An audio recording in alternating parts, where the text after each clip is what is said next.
रायजो नाङैनो मेहेरगोनाङै फालिजादों बिमा माइनाव लोक्षि फुजा। मोनफ्रोमबो फुजासालिफोराव रायजो राजा सिबियारिफोरनि होंगो दोंगो फुजा खालामनाय आरो मेला बेरायनायखौ नुनो मोन्दों। बेबायदिनो बिमा माइनाव फुजा खालामनानै बोर बिनायखौ नुनो मोन्दों गिबि सारिनि थिखादार दिगन्त गयारिखौ।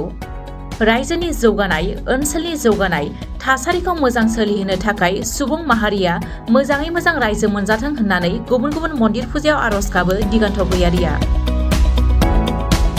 रायजोनि गुबुन गुबुन ओनसोलफोराव खुंफुंनाय बायदिनो बाक्सानि बरथारिनि लक्ष्मी मन्दिर फोथाराव बरथारि लक्ष्मी फुजा फालिथाय आफादनि बानजायनायाव सानथामनि मेहेरगोनां हाबाफारिजों खुंफुंनाय खुंगा 72थि श्री श्री लक्ष्मी फुजा फालिथाया मैया समबाराव थुंगेबाय। श्री श्री लक्ष्मी फुजा फालिथायनि जोबथारनायाव गुबुन गुबुन हाबाफारिफोरनि गेजेरजों थुंगेदों। जोबथारनाय हाबाफारियाव मान बावनाय आरो बान्था राननाय हाबाफारिबो लानाय जादों। लोगोसे जोबथारनायाव मोनसे हारिमु मोनाबिलिनि हाबाफारिबो लानाय जादों। बे हाबाफारिखौ मेहेरगोनां खालामनो थाखाय बर'नि जाखांफुनाय देंखोगिरि धनन्जय बर' लोगोसे मेथाइ रोजाबगिरि फुंबिलि बसुमतारीमोनखौ हांख्रायनानै लाबोनाय जादों। जोबथा हाबाफारियाव बाहागो लाफैदों 21 नं सालबारि बियाबनि MCLA जय मोसाहारि, गिबि सारिनि थिखादार दिगन्त गयारि आरो गोबां माननि आलासिफोरा बाहागो लादों।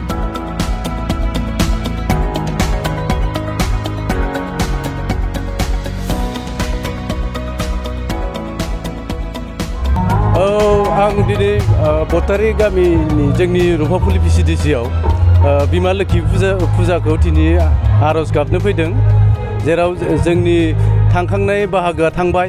फैबाय थानाय दिनाव ओनसोलनि जौगानाय आरो मोजां थासारि सोलिनाय, बेनि थाखायनो आं आरज गाबगासिनो दं।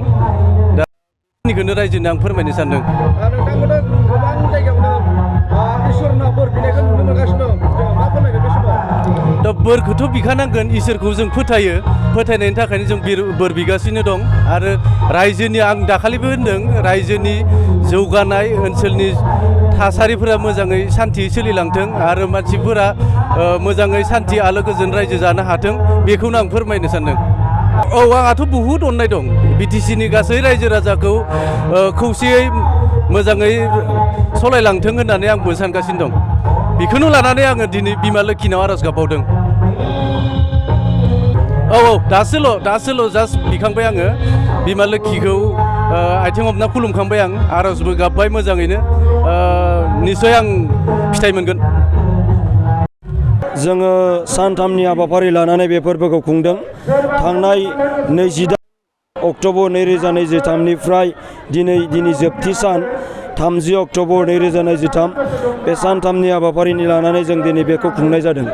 गिबि हाबाफारियाव बेखेवगिरि महरै सोर बाहागो लाफैदोंमोन? गिबि हाबाफारियाव बेखेवगिरि आलासि महरै जोंनि नैबे भबानिपुर समस्तिनि MLA बिथां फनिधर तालुकदार बिथाङा जोंनि बे हाबाफारियाव बाहागो लानानै जोंनि बिमा लोक्षिनो बावथाय बावनाय हाबाफारियाव बाहागो लाफैनानै जोंजों लोगोसे हेफाजाब होफैदों। दिनै थुंगेनाय हाबाफारियाव जोंहा सानै आलासि लिंहरनाय जादों। गिबियाव जोंहा जय मोसाहारि आरो लोगोसे दंबावो जोंहा बिनद मोसाहारि। बिथाङा दान्दिसे सम गैथ'वा, हयथ' बिथाङा दान्दिसे उनाव फैबा जों बिथांखौ जोंनि गेजेराव दिखांगोन। जय मोसाहारिया MCLA, बे जोंनि सालबारि बियाबनि, लोगोसे सालबारि बियाबनिनो TCLCC चेयारमेन बिथां बिनद गयारि, बिथांखौबो जोङो लिंहरनाय जादों। औ, मोसानाय बादायलायनाया मैया जालांबाय। दिनै बान्था राननाय हाबाफारि बेबो जोंना जोबनानै थांबाय। बेवहाय सेथि बान्थाखौ रुपहिनिफ्राय मोननो हादों, आं मुंखौ गोसोआव गैला, नायनांगोन। नैथि बान्थाखौ कलबारिनिफ्राय मोननो हादों आरो थामथि बान्थाखौ जोंहा हासरानिफ्राय मोननो हादों। दिनै थुंगेनाय हाबाफारियाव देंखो रोजाबगिरि सोरबाफोर बाहागो लाफैगोन नामा? औ, नंगौ। दिनै जि हारिमु मोनाबिलि थुंगेनाय आयदा, बे आयदायाव बर'नि गेजेराव मुंदांखा जानाय धनन्जय बर' बिथां उदालगुरिनिफ्राय, लोगोसे लिंहरनाय जाबावदों जाखांफुनाय मेथाइ खनगिरि बिथां फुंबिलि बसुमतारी चिरां जिल्ला बासुगावनिफ्राय। गासै रायजो राजाफोरखौ मा खावलायहरगोन दिनै बे थुंगेनाय हाबाफारिनि? दिनै बे थुंगेनाय हाबाफारि लोगोसे बिमा लोक्षि बावथाय फोरबोनि गेजेरजों जों गासै फोरमायहरनो सानो बिमा लोक्षिखौ सिबिनायजों लोगोसे जों जोंनि न'खर मोजां खामानि जौगानाय समाज फोसाबनाय खामानियाव बयबो बाहागो लानानै गावबा गावनि थांखि सहैनायाव जाहाथे बाहागो लायो मुखुब जायो आं बेखिनिखौनो बे फुजा आफादनि जानानै खावलायहरबाय।